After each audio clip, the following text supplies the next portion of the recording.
हमारो मरद नहीं बुझे दर्द रोज राती के हट क देला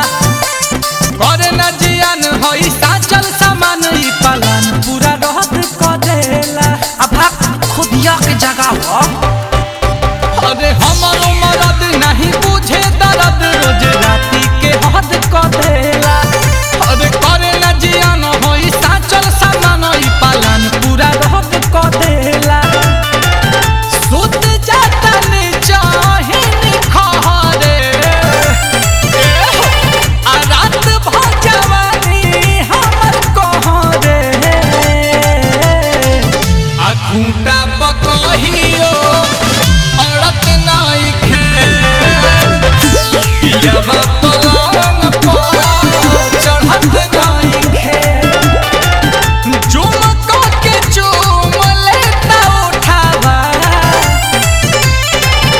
दीह कतनो दूध अखरोटावा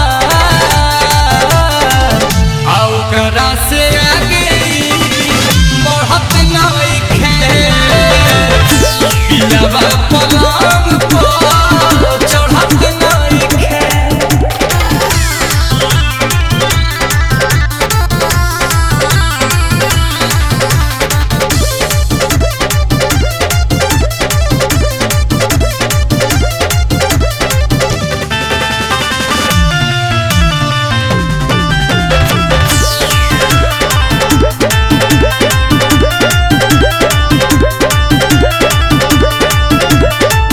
सुखता जवानी पानी डाले नहीं जहर में रुकल बा विकास हमारा होखत नहीं खे फहर में अरे तो गरम का सुन ले लो। सुखता जवानी पानी डाले नहीं जहर में रुकल बा विकास हमारा होखत नहीं खे फहर में लाइक तनो जोर झोंक छोड़ के सच कहीं गाछ पकड़त नहीं खे पियावा पलंग पर चढ़त नहीं खे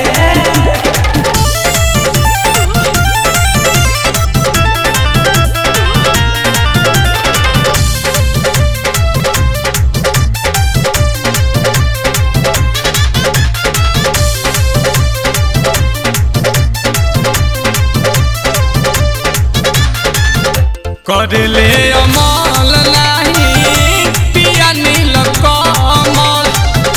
बाण डय में जजोरी से जी पर न जमल मच मच ना करावेला।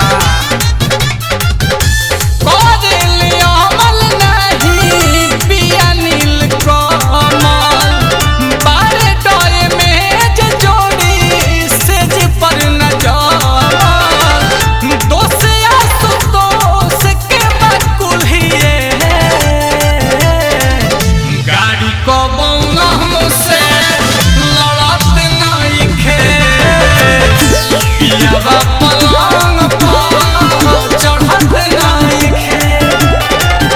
चुमक के चुम लेता उठावा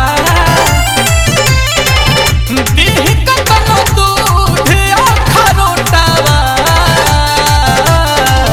आ ओकरा से आगे बढ़त नहीं खे पियावा पलंग पर चढ़त नहीं खे आ खूंटा पकहियो